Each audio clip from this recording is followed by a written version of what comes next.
Hello friends, welcome to learn services. This is Ram Soni. आज हम discuss करेंगे रिसेंटली एक बड़ा इशू हुआ है। कंगना रनौत का ट्विटर अकाउंट जो है वो ब्लॉक कर दिया गया है और राइट नाउ बहुत सारे लोगों ने इसके बारे में टिप्पणी दी है। और हालांकि हमारे देश में जो कंगना रनौत को सिक्योरिटी दी गई इसके बारे में हालांकि खान सर ने बहुत ही शानदार स्टेटमेंट दिया, उसको हम जरूर सुनेंगे।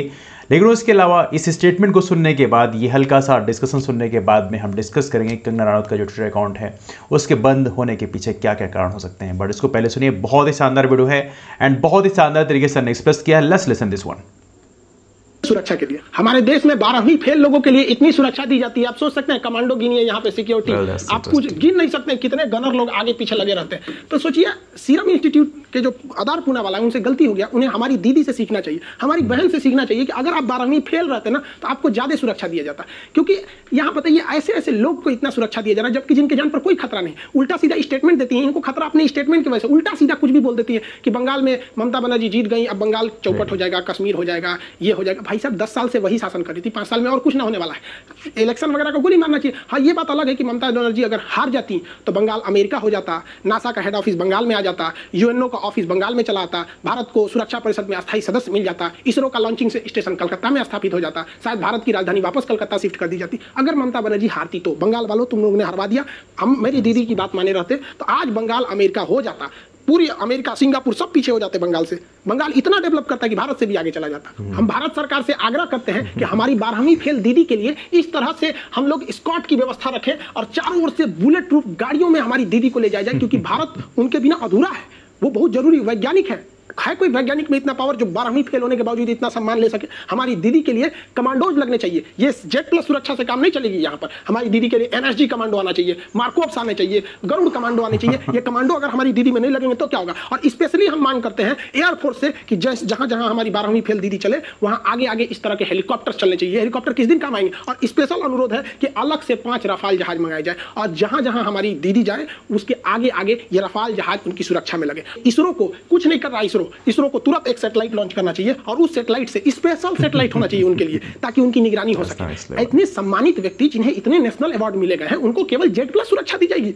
बताइए, ये जरूरी है। सीरम इंस्टीट्यूट वाले को, आधार पूना वाले को बहुत जरूरी है, वो सिपाही दे दीजिए, बहुत हो गया यहाँ पर। आप बताइए, कमेंट में बताइए कि क्या हमारी दीदी को इतनी सुरक्षा मिलनी चाहिए कि नहीं मिलनी चाहिए। उनके बिना देश अधूरा हो जाएगा, उन्हें सुरक्षा ये मिलनी चाहिए। खैर, दीदी को ये सारी सुरक्षा दी जाएगी। आप अपनी सुरक्षा के लिए वैक्सीन लगाइए, वैक्सीन पूरी। काफ़ी गजब की एनर्जी खान सर की। I would definitely love to take your interview, यदि कभी आपके पास मौका मिलता है तो। देखा है तो हमारे देश में ये बहुत ही अनफॉर्चुनेट है कि हमारे देश में सीरम इंस्टीट्यूट ऑफ इंडिया के जो मालिक हैं पूना वाला, उनको सिक्योरिटी बहुत ही छोटी दी गई। And second, on the second hand, एक ऐसे इंसान को सिक्योरिटी कम दी गई जिसको सिक्योरिटी की बहुत सख्त ज़रूरत थी। और दूसरे साइड कंगना रनौत को एक ऐसी सिक्योरिटी दी गई, वाई प्लस सिक्योरिटी। ये अपने आप में हैरान करने वाली बात है। और कमाल की बात यह है कि एक ऐसे इंसान को आप सिक्योरिटी दे रहे हो जो अपने गलत कमेंट के कारण यूजुअली फेमस है। ऐसा नहीं होता वो इसलिए फेमस है या उसलिए लोग उसे क्रिटिसाइज करते हैं कि because she is doing some good job acting, that's wonderful. लेकिन I am saying this one thing कि ये जो तरीका है एक्सप्रेस करने का, जो भड़काने का तरीका है, this is not the good thing. और कई बार आपके जो कमेंट्स हैं वो काफ़ी पेनफुल रहे, मतलब it's hard to digest for many people. हो सकता है कुछ लोगों को ये चीज़ फनी लगे, but that's not funny after all. क्योंकि यदि कोई ऐसे कमेंट करता है जो बेसिकली बहुत ही अनएथिकल कमेंट करता है तो ये कंप्लीटली अनएक्सेप्टेबल है। और ट्विटर को ये जो डिसीजन है जो अभी लिया है, इसको बहुत पहले ये डिसीजन लेना चाहिए था, बट एनी हाउ ट्विटर ने फाइनली ये डिसीजन लिया, दैट्स गुड स्टेप।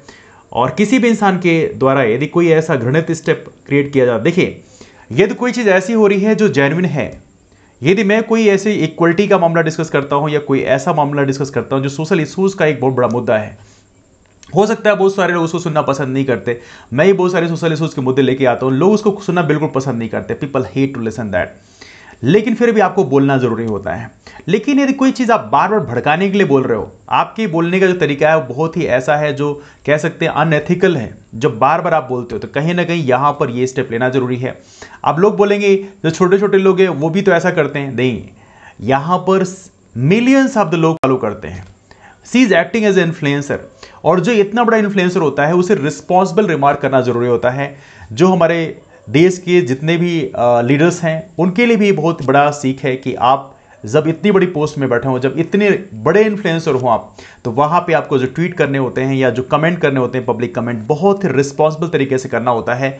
इररिस्पॉन्सिबल तरीके से किया गया कमेंट काफ़ी निगेटिव चीज़ लेके आ सकता है। एक ऐसा देश हम बनाना चाहते हैं जहाँ पर हर कोई इंसान एक सिक्योर फील कर पाए, और यहाँ पर यदि जैसे पूनावाला जैसे जो लोग हैं, जो बहुत बड़े इंडस्ट्रीज हैं, यदि उनको सिक्योरिटी दी जाती है तो ऑब्वियस सी बात है हमारे देश के लिए काफ़ी अच्छा होता। और यदि पूनावाला जैसे लोग यदि हमारे देश से बाहर देश छोड़ के जा रहे हैं तो डेफिनेटली बड़ा क्वेश्चन मार्क क्रिएट करता है कि हम अपने इतने बड़े इंडस्ट्रीज को, जबकि आपको पता होना चाहिए कि वैक्सीन का क्रिएशन इतना आसान काम नहीं है, it's a very difficult thing. Farm industry में यदि आप जाएं तो वहां पता चलेगा आपको कि वैक्सीन का क्रिएशन बहुत डिफिकल्ट काम होता है, और if they are doing that thing, वो इसका काम कर रहे हैं, तो डेफिनेटली हमारे देश को एक बहुत ही हाई लेवल की सिक्योरिटी उनको प्रोवाइड करना चाहिए था। But anyway we missed it. Anyway discussion को मैं इस वाइंड अप करता हूं। खान सर का जो स्पीच है बहुत ही शानदार लगा, इट्स रियली वंडरफुल। अपने नीचे कमेंट जरूर करेगा कि आप इस ट्विटर अकाउंट के बैन होने पर आपके ओपिनियन क्या हैं। जो भी इच्छा पड़े, पॉजिटिव है निगेटिव है, आप जरूर नीचे कमेंट करिए। पसंद आए लाइक कर दीजिएगा या दोस्तों को शेयर कर दीजिएगा, और चैनल को यदि आपने अब तक सब्सक्राइब नहीं किया है then do subscribe the channel. मिलते हैं फिर आप लोगों से अगले वीडियो में, तब तक के लिए bye bye, take care and thank you so much to all of you, take care.